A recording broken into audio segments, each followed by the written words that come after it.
DJ Sports.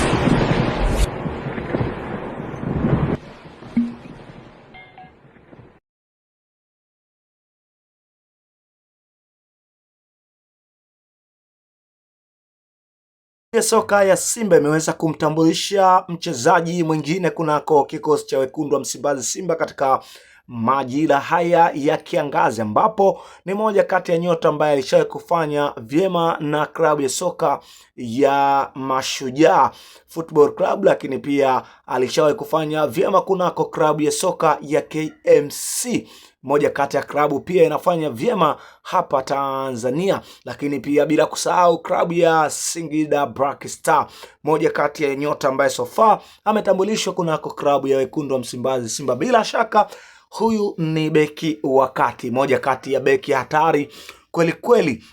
Simba wamekamilisha rasmi saini ya beki huyo ama ya nyota huyo kwa mkataba wa miaka miwili, moja kati ya sajili makini kweli kweli kwa upande wa klabu ya wekundu wa Msimbazi Simba.